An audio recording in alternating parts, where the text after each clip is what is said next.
Bienvenue dans ce nouveau numéro de Station Europe. Nous sommes dans l'hémicycle du Parlement européen à Bruxelles. C'est ici qu'Ursula von der Leyen est venue annoncer le plan de 750 milliards pour sauver l'économie européenne. 750 milliards, mais combien pour la Belgique et combien pour Bruxelles? Et des milliards, pour quoi faire?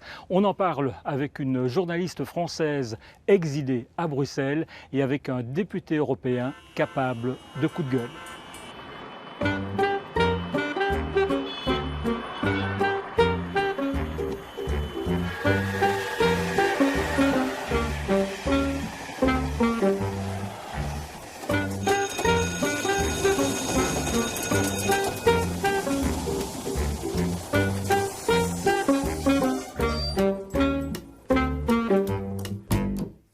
On se retrouve sur notre plateau au Parlement européen à Bruxelles. Et pour commencer, je vous présente Céline Schoen. Merci d'être avec nous. Vous êtes journaliste, correspondante à Bruxelles du quotidien français La Croix et spécialiste des questions européennes. Et je dois révéler que vous êtes strasbourgeoise. Strasbourg, où il y a un autre Parlement européen. Il faut rappeler que les députés se réunissent tantôt à Bruxelles, tantôt à Strasbourg. Alors, question qui fâche, est-ce qu'il faut sacrifier un de ces deux parlements, comme beaucoup de députés le réclament d'ailleurs? C'est une question très difficile. Tous les députés français vous répondront non du tac au tac. Et il y a quand même de bonnes raisons à cela, à la fois géographiques et notamment d'équilibre institutionnel. C'est probablement une bonne chose de ne pas avoir toutes les institutions dans une seule ville, à savoir Bruxelles. Ça a quand même du sens d'avoir un siège à Strasbourg, un siège à Bruxelles et une annexe à Luxembourg. Mais par ces temps qui courent, ce n'est pas un gros gaspillage 120 millions par an, des tonnes de CO2 pour la transhumance entre Strasbourg et Bruxelles? C'est exactement ce que mettent en avant les anti-Strasbourg, comme on les appelle. C'est vraiment une bataille de tranchées qui se joue entre les pro-Strasbourg et les anti-Strasbourg. Et c'est sûr que les arguments écologiques ont aussi un poids face aux arguments plus juridiques et institutionnels en tant que tels. Mais comme c'est une décision qui doit être prise à l'unanimité, on peut penser que la France n'accepterait jamais de renoncer à ce siège strasbourgeois, même si de temps en temps il y a des études sur les manières dont pourrait être reconverti ce grand bâtiment à Strasbourg. On avait pensé y installer par exemple l'agence du médicament. On a parfois pu imaginer une grande université européenne. Par les temps qui courent. Ça tombe bien. Après, maintenant, par les temps qui courent, là, c'est vrai que la prochaine plénière à Strasbourg devrait se tenir au mois de septembre. Mais même ça, c'est encore un point d'interrogation et il ne faut pas parce que pour le moment, le sacrifier Parlement de Strasbourg est fermé et toutes les réunions ont lieu ici à Bruxelles. Ça prouve un peu qu'on peut se passer de Strasbourg en quelque sorte. Et il y a beaucoup de gens qui disent ça, effectivement, mais le fonctionnement du Parlement européen et même d'un point de vue journalistique, je pense que c'est important de temps en temps d'avoir une plénière banalisée à Strasbourg. C'est aussi plus simple pour nos lecteurs. Ils pensent Strasbourg, ils pensent Parlement européen. Ça fait sens de se décaler un peu. Vous êtes objective, là? En tout cas, je pense qu'effectivement, d'un point de vue journalistique, les gens ont déjà du mal à différencier le Conseil de la Commission du Parlement européen. Et donc, ce décalage géographique, tout simplement, facilite peut-être la lecture d'une Union européenne qui, de base, n'est pas évidente à comprendre. Donc oui, je crois que je suis assez objective en disant cela. Alors, vous vous êtes toujours très fort intéressé aux citoyens. Vous avez publié un livre qui s'intitule « L'Europe des citoyens ». Est-ce que la confiance des citoyens dans l'Union européenne, dans les institutions, a augmenté avec cette crise ou est-ce que c'est l'inverse? Et je crains la réponse. Il n'y a pas une réponse claire. Il faut voir que cette crise, si on la regarde par le prisme européen, s'est déroulée en plusieurs temps. Et dans une première partie, c'est vrai qu'il y a eu un retard à l'allumage assez clair. Les États membres se sont repliés sur eux-mêmes. Et ce repli, finalement, il est assez naturel, réconfortant à la fois pour les États, à la fois pour les citoyens. Et ce même retard à l'allumage a été observé à Bruxelles. La Commission européenne a eu du mal à savoir exactement quoi faire, comment convaincre les États de, par exemple, ne pas fermer les frontières de manière unilatérale au sein de l'espace Schengen. Mais dans un deuxième temps, ce qu'il faut bien voir, c'est que quand même, il y a eu une réponse européenne et la réponse telle qu'on la connaît aujourd'hui, qui fonctionne relativement bien, a certes mis du temps à s'installer, mais aujourd'hui, c'est une vraie réponse qui probablement aidera les États à avancer dans leur relance. Donc ce lien entre Europe et citoyens. En fait, il faut bien voir qu'il n'était pas très ténu déjà avant la crise et c'est sûr que pendant la crise, il a pu se distendre encore un peu. Mais c'est peut-être aussi le moment pour l'Union européenne de repenser au monde de demain et justement de jouer un plus grand rôle pour que les citoyens lui fassent plus confiance qu'à l'heure actuelle. Alors Céline Schoen, à côté de vous, une bonne question et une mauvaise question. Un carton vert et un carton rouge, vous prenez lequel? La mauvaise. La mauvaise, et vous la lisez à haute voix. Ceci est un test d'intégration. Que signifie l'expression bruxelloise « quel brol » ? Quel bordel. Quel bordel. Oui, quel chaos. Quel bazar. Quel bazar. Vous êtes bien intégré. Et comme je vois que vous êtes forte, une petite devinette maintenant. Citez le nom d'un député européen qui est grand défenseur des agriculteurs, des consommateurs, de la cause féminine et qui aime le football. Monsieur Tarabella. Marc Tarabella qui trépigne à l'idée de nous rejoindre. On accueille Marc Tarabella, député européen, un homme très gentil mais aussi capable de coups de gueule. Marc Tarabella, merci d'être avec nous. Je vous présente Céline Schoen. Est-ce que vous la connaissiez d'abord? On s'est croisés une fois déjà, je crois, lors d'un débat. Et vous pouvez enlever votre masque. Ah oui, maintenant je vais l'enlever. Montré que vous étiez un citoyen. Et ma première question, c'est: est-ce que vous êtes déjà retourné cette semaine au restaurant? Par solidarité ou par appétit? Je suis allé une seule fois, parce que je suis venu en commission ici, et je suis allé place Luxembourg, où j'ai quelques habitudes. Mais j'ai mangé tristement seul. Mais j'avais envie de manger un bout, casser la croûte. Je devais le faire ce temps de midi, et je l'ai fait, et par solidarité, et aussi par plaisir de retrouver ce petit monde après 3 mois d'absence ici, quand même. Alors, Ursula von der Leyen est venue ici, il y a quelques semaines, présenter le plan de relance pour sauver l'économie, un plan de 750 milliards. Ce sont des pays comme l'Espagne, comme l'Italie, qui ont été terriblement éprouvés, qui vont en bénéficier en premier lieu. Est-ce que c'est le retour ou l'arrivée d'une véritable Europe de la solidarité? C'était nécessaire. Moi, je crois qu'il faut comprendre qu'au début, et comme vous l'avez exprimé, Mme Schoen, il y avait un peu une espèce d'égoïsme national qui est bien compréhensible. Pourquoi? Parce que la menace, elle était partout. Et il est bien normal que les chefs d'État et de gouvernement pensent d'abord à leur population avant de penser aux autres. Et donc, il y a peut-être eu un excès d'égoïsme au départ, mais je dirais un égoïsme compréhensible. Et puis, cette proposition vient quand même singulièrement tranchée. Elle est très intéressante. Alors, on pourra dire, certains vont dire qu'elle n'est pas suffisante. Si, c'est quand même important. Il y a 2 signaux vraiment fondamentaux. Un, retour de la solidarité. Il faut que 27 pays sur les 27 à l'unanimité donc l'acceptent. Pour l'instant, il y en a 4 qui sont un peu plus réticents. Oui, les 4 pays frugaux, comme on les surnomme. Oui, moi je crois qu'il ne faut pas les prendre de front sur cet aspect-là. Il faut... Ces 4 pays qui sont des contributeurs nets aussi de l'Union européenne. Et donc, ils méritent aussi les Pays-Bas, Danemark, Suède, Autriche. Ouais. Et donc, je pense qu'il faut donner sans doute des garanties. Peut-être qu'au Conseil du 18 juin, ça ne sera pas et on n'aura pas la solution. Des garanties quant à la bonne utilisation des fonds, parce que c'est quand même des pays qui sont rarement cités en tête du hit parade, des pays qui n'utilisent pas bien l'argent européen. Donc, respect. Et d'un autre côté, ils doivent comprendre que leur intérêt à eux, petits pays ou moyens pays, surtout exportateurs, ils ont intérêt à ce que toute l'Europe aille mieux, aille bien demain, pour continuer à avoir une économie plus florissante. Et donc la solidarité est nécessaire, et c'est vrai que c'est 750 milliards. Il faut voir la répartition. Pour l'instant, c'est normal que les pays qui ont le plus été éprouvés en bénéficient le plus. En parenthèse, j'étais assez étonné que la Belgique ne recevait que 5,4 milliards sur le montant. Pourquoi? Parce que la Belgique a aussi été très éprouvée. Nos commerces qui ont fermé, les entreprises qui ont dû mettre des ouvriers et des... Oui, on parle de 5,4 milliards pour la Belgique, 140 milliards à peu près pour l'Italie, non, 170 milliards pour l'Italie, 140 milliards pour l'Espagne. Mais il faut bien dire, comme vous le disiez, que c'est un projet, c'est le projet de la Commission européenne. Maintenant, les chefs d'État doivent approuver ce plan de sauvetage et les carottes ne sont pas cuites. Tout à fait. Donc, malheureusement, la règle de l'unanimité existe encore au niveau européen et elle est souvent source de blocage. La preuve ici, on est à un momentum historique. Je voulais signaler aussi un deuxième fait qui m'apparaît intéressant, c'est que le budget pour les 7 années à venir, les perspectives budgétaires, le cadre financier pluriannuel, comme on l'appelle ici, est fixé à 1100 milliards, la proposition pour l'instant. 1100 milliards, c'est presque le même montant qu'auparavant avec le Royaume-Uni inclus.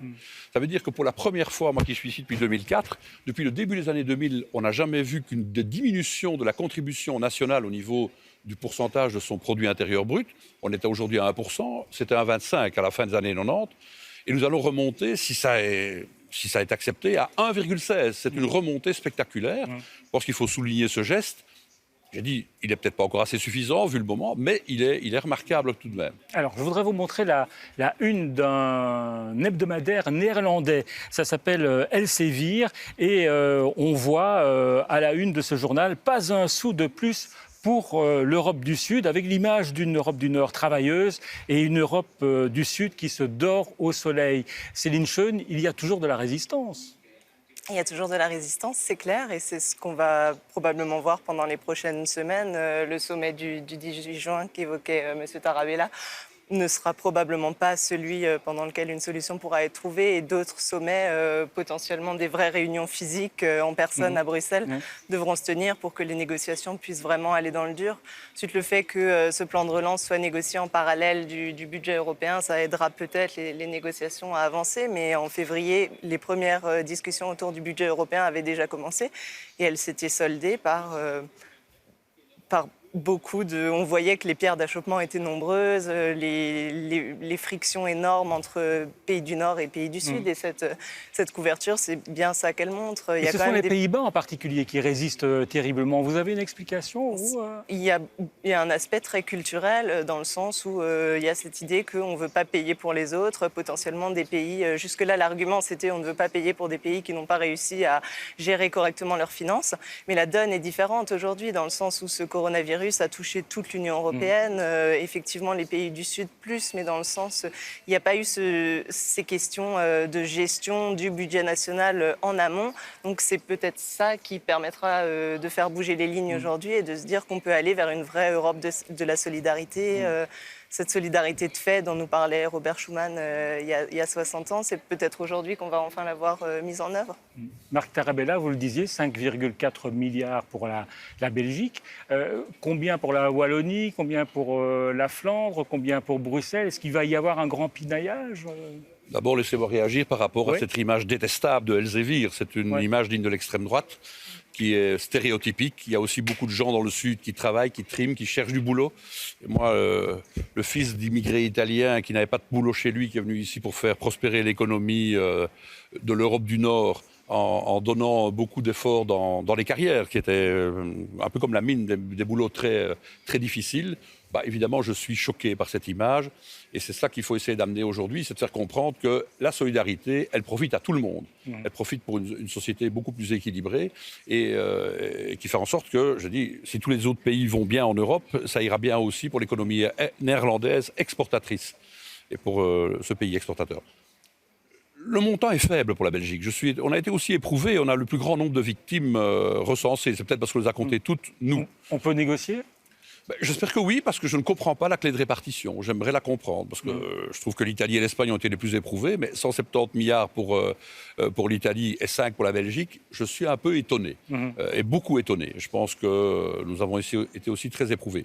Quant à la répartition, chez nous, vous savez, comité de concertation fédéral, exécutifs régionaux, gouvernements régionaux, communautaires, ça, c'est à d'autres de négocier, je pense, une répartition, et surtout deux, pas s'étriper là-dessus, et deux, que les montants soient utilisés de manière intéressante pour relancer à la fois les grands projets publics nécessaires à ce que la société respire mieux. La mobilité, on est à Bruxelles, au cœur de l'Europe, la mobilité, grand sujet ici dans la capitale de l'Europe, mais c'est aussi des investissements durables, profitables à l'économie, et quelles que soient les régions d'ailleurs. Donc avec ces 750 milliards, il faut non seulement sauver l'économie européenne, mais vous diriez le climat. Il faut en profiter pour sauver. En tout cas, il ne faut pas le mettre de côté, parce que ce qui apparaît aujourd'hui comme une contrainte, malheureusement, on oppose toujours environnement à économie. Non, c'est donc deux alliés. Vous êtes signataire d'un appel pour sauver à la fois le climat et l'emploi. Il ne faudrait pas, et j'entends déjà certains collègues dire maintenant, mettons un petit peu le Green Deal de côté pour réinvestir dans l'industrie comme avant. Et les Polonais, les Tchèques disent ça. Oui, dans le charbon, notamment les Polonais. Mais non, je pense qu'il faut profiter du moment présent, et aussi quelque chose qu'il faut signaler, vous l'avez peut-être fait dans le préambule, c'est la grande nouveauté, c'est aussi le financement des ressources propres de l'Union européenne qui sont envisagées par une taxation des GAFA. Il est quand même symptomatique de voir que ces grands groupes du numérique ont profité de la crise du coronavirus. Ils se sont enrichis. Et donc, ils doivent payer leur contribution juste par un impôt européen. Et là, il y a plutôt un accord, ce qui est évidemment souhaitable. Oui, parce que le budget de l'Union européenne, c'est à la fois des contributions des différents pays, mais il y aurait également de nouvelles taxes. Ce n'est pas le petit citoyen qui payerait, quoi. Et c'est le corollaire des 750 milliards qui se décomposent, sans entrer dans le détail, entre 500 milliards de subventions aux États membres et 250 de capacité d'emprunt. Mais si on peut, à un moment donné, emprunter, et peut-être donner des subventions, c'est parce qu'on a une capacité de faire des rentrées fiscales directes sans attendre la contribution des États membres. Céline Schoen, justement, ces 750 milliards, ils doivent être adossés au Green Deal, au Pacte vert. C'est en tout cas ce que dit la Commission européenne. Depuis qu'elle a mis ce plan de relance sur la table, elle a vraiment insisté. Et même avant qu'elle le présente, elle disait déjà que ce Green Deal qui avait été présenté en décembre dernier et qui vise à faire de l'Europe le premier continent neutre d'un point de vue carbone d'ici à 2050 doivent vraiment être respectés. Et à partir de là, elle appelle vraiment tous les États membres à investir de manière durable aujourd'hui. Et en France, c'est par exemple 39 milliards qui sont prévus dans ce fonds de relance. Et on voit bien qu'à Bercy, il y a déjà des réflexions qui sont en cours sur quel secteur va-t-on financer, quelles entreprises, quels investissements. Ils ont particulièrement peur que les entreprises n'aient plus du tout de capacité à investir en ce moment, et donc c'est là que le plan de relance pourrait servir de coup de pouce. Mais la question, c'est dans quels investissements, effectivement, vers quels investissements on se tourne. Et ils pensent que voilà, aller vers, par exemple, un secteur de la mobilité plus propre, des avions plus propres, de la recherche et développement dans le secteur automobile, ce pourrait être des bonnes pistes de réflexion pour la suite. Mais il y a quand même un dilemme énorme, parce que qu'est-ce qu'on fait avec les entreprises qui ne sont pas tout à fait vertes aujourd'hui? Alors, on ne va pas les laisser couler.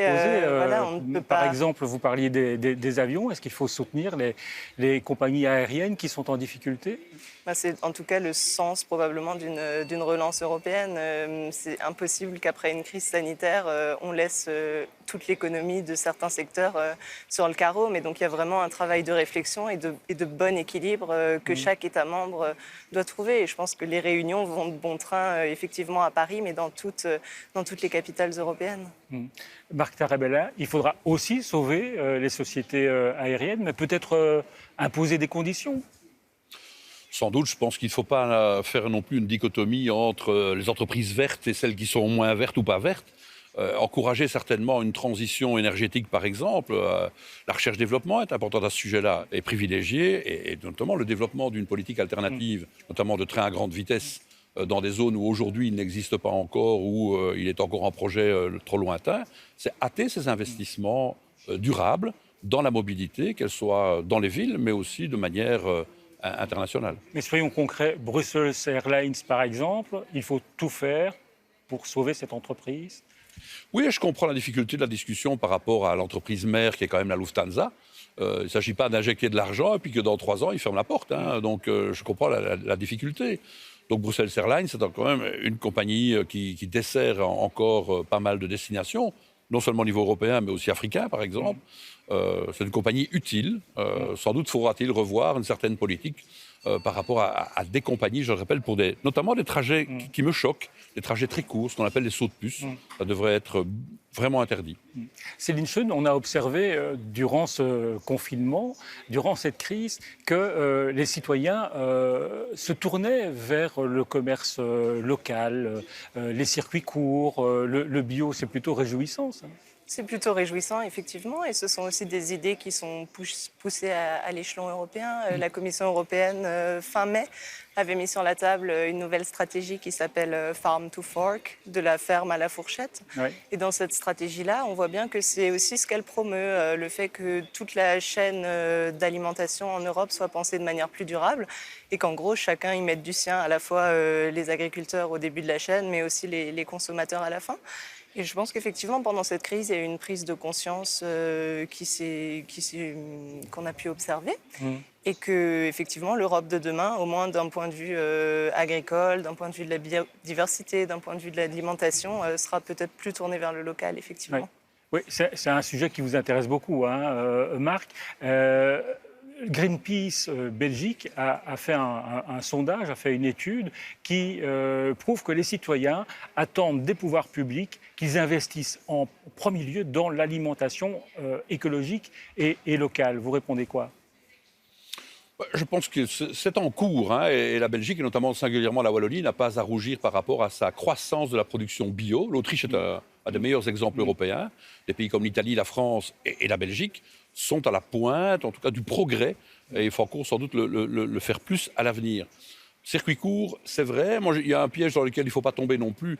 Quand j'entends circuit court, ça veut dire qu'il n'y a qu'un seul intermédiaire au maximum entre le producteur et le consommateur. Le moins d'intermédiaire possible pour que le producteur reçoive un prix décent pour sa production, ce qu'il ne reçoit plus aujourd'hui. Les producteurs de pommes de terre sont sans doute là pour en témoigner le plus. Les producteurs de lait également. Donc, toute la production agricole aujourd'hui, on ne va pas refaire le débat sur la PAC et sur le système dans lequel on est, de dérégulation n'apporte plus un revenu décent par le travail qui est fait. Donc, il y a les primes européennes qui sont pas très bien distribuées, elles pourraient l'être mieux. Mon coup de gueule auquel vous faisiez allusion, c'était là-dessus la semaine dernière. Mais les circuits courts, c'est une réponse. Ce n'est pas la seule. Le piège dans lequel il ne faut pas tomber, il ne faut pas croire que les villes seront autonomes demain pour produire sur les buildings. Tout ça est intéressant. Et utiliser les jardins des citoyens qui ne les utilisent plus comme potager aujourd'hui. Les fermes urbaines, ici à Bruxelles, c'est pas une bonne idée, ça? Il y en a, hein. Il y a la plus grande ferme urbaine d'Europe est à Bruxelles, à Anderlecht. Oui, mais Amsterdam est aussi une zone très productive dans les serres. Quand vous atterrissez à Amsterdam, vous voyez toutes c'est pas des salles de sport éclairées avec des toits transparents, ce sont des serres. Moi, que toute l'agriculture devienne dans des serres comme ça, en aquaponie, avec des substrats qui sont dans l'eau, etc., non. J'ai profité du confinement, j'ai la chance de vivre à la campagne pour refaire un potager. Il y avait 15 ans que je l'avais transformé en pelouse. Je pense que les campagnes, ça c'est anecdotique, mais que l'agriculture autour des villes devrait être reboostée par une consommation plus localisée. Localisée ne veut pas dire dans mon quartier, veut dire dans ma région. Et je pense qu'on a toujours besoin d'une agriculture forte. Donc il ne faut pas amener la campagne à Non, la pas ville. amener la campagne en ville. Ferme urbaine, contrairement à ce que j'imaginais, vous êtes plutôt je suis sceptique, moi. Je trouve ça très sympathique, l'utilisation des jardins en ville, au bord des lignes de chemin de fer. C'est fantastique, c'est bien. Pour Bobo. Ouais, j'ose pas dire le mot parce que je vais vexer plein d'amis, mais voilà, je ne l'ai pas dit. Mais l'agriculture à la campagne et les villes, essayons d'avoir ce qu'on appelle la ceinture alimentaire, en tout cas, faire vivre les producteurs qui sont à proximité des villes. Et là, à proximité, plus ou moins à proximité. Et ça m'apparaît intéressant. Et les expériences en ville, il y en a qui sont très intéressantes, je les écoute souvent, j'écoute souvent, je rencontre des gens qui le font, mais ça restera toujours marginal, je pense. Il faut une agriculture à la campagne forte, pour nourrir aussi la ville. Céline Schoen, fermes urbaines, mauvaise idée, fausse bonne idée? Je crois que c'est plutôt peut-être sur l'utilisation des pesticides qu'il faudrait réussir à avancer aujourd'hui. La Commission européenne propose maintenant que 50%, qu'on ait une baisse de 50% de l'utilisation des pesticides d'ici à 2030 et qu'on aille vers une agriculture plus biologique, qu'un quart des terres en Europe soit dédié à l'agriculture biologique. Ce sont probablement des pistes plus durables et peut-être plus réalistes que des fermes urbaines en pleine ville. Mais... Ouais. Céline Schoen, si vous aviez une question qui secoue à Marc Tarabella, ce serait quoi? Alors au Parlement européen, vous êtes vraiment connu comme un fan de sport, de football notamment. Vous faites partie de l'intergroupe sport au Parlement européen toujours? Oui, co-président, oui. Et on parle beaucoup de ce monde d'après en ce moment et je me demandais dans le domaine du sport, à quoi va ressembler le sport demain? Est-ce qu'on connaîtra toujours ces grandes ferveurs populaires dans les stades par exemple ou le long des routes du Tour de France? Est-ce qu'aprce le Covid-19, ce sera toujours possible? Oui, ça je l'espère fondamentalement, que la vie, même si elle sera avec plus de prudence, elle sera un peu différente. De ce point de vue-là, j'espère quand même que la ferveur, pour autant qu'elle soit respectueuse de l'adversaire, hein, évidemment, entendons-nous, mais celle du Tour de France, par exemple, qu'on la retrouve. Ça, c'est évidemment souhaitable. Et aujourd'hui, dans le sport, ce qui m'inquiète le plus, c'est les petits clubs, les petites structures sportives au sein des villages, dont le sponsor n'est pas une multinationale. Du pari en ligne. Vous pensez à votre petit village dont vous êtes le bourgmestre? Non, j'ai eu des débats, beaucoup de débats en streaming via des plateformes, avec notamment les associations françaises du sport, le comité olympique français. Et ils disent, le sport dans les villages, le sponsor, c'est le boucher du coin, c'est l'entreprise du coin qui va être en difficulté, qui va peut-être supprimer cette dépense-là comme étant celle qui vont passer à la trappe en premier. Et donc, le sport de masse, le sport qui fait que nos enfants, nos adolescents, dans les villages, dans les villes, ont une activité physique, ce qui est souhaitable, et d'ailleurs de la promouvoir, risque de souffrir beaucoup plus que les grosses structures qui vont reprendre... les championnats reprennent un petit peu, là, à ce moment-ci, un peu partout, tant mieux. Il y aura Sauf en France. Sauf en France et en Belgique aussi, on a arrêté. On a décrété les champions. Le PSG avait beaucoup d'avance, malheureusement. Est-ce que les amateurs de foot, comme vous, doivent être culpabilisés? Parce qu'il faut rappeler que c'est probablement un match, une rencontre entre une équipe italienne et une équipe espagnole le 19 février à Milan qui aurait propagé le coronavirus à travers l'Europe. Elle a été mise en question, c'est Atalanta contre Valence, Atalanta Bergame. Mais c'est clair que les sports d'hiver aussi qui ont suivi, il y a eu une conjonction de moments, hein, je dirais, et le fait que ce soit passé à Wuhan en Chine, qui est un carrefour même vers l'international, fait que toute une série de hasards ont été malheureux. Ce match de foot, mais c'est aussi les sports d'hiver en Italie. C'est un rassemblement, je pense, de culte en Alsace. Vous savez, les causes sont multiples. Si on avait su, forcément, que c'est toujours facile de refaire l'histoire après. Mais la situation est évidemment a été désastreuse. 130 000 morts à l'échelle européenne, quand même. Et refaire l'histoire après, c'est justement ce qu'essayent de faire les épidémiologistes en ce moment et l'Union européenne en général, pour peut-être être mieux parée à de prochaines crises si besoin. Au final, l'Europe a bien géré cette crise. Si on mettait sur une balance les réussites, les ratés, vous diriez quoi Il y a eu des ratés, il y a eu des réussites. La réponse est vraiment quelque part au milieu du gué. C'est pas possible de dire que oui ou non la réponse a été bonne, mais en tout cas, ce qui est fait maintenant, à l'heure actuelle, en l'état des connaissances de cette pandémie est une réponse, et on va voir quelle réponse à leur tour apporteront les États membres. Une Alsacienne qui fait une réponse de Normande. Marc Tarabella, réussite, raté. Le plus gros raté, c'est les masques en Belgique, pas celui-là, parce que ça, c'est des communes qui se sont liées, avec une entreprise belge d'ailleurs, G&Joy à Warem, production européenne. Un petit peu de publicité. De pub, c'est le moment du placement de pub. Mais les communes ont très bien travaillé ensemble, et ça a permis que les communes résolvent un problème que le fédéral, encore à ce jour, n'a pas été capable de résoudre. Marc Tarabella, Céline Schoen, merci de vous être arrêté à la Station Europe. Merci à Pascal Simard et à toute l'équipe qui a réalisé cette émission ici au Parlement européen. On vous souhaite un bon déconfinement, quelques petites terrasses, mais restez prudents. À très vite.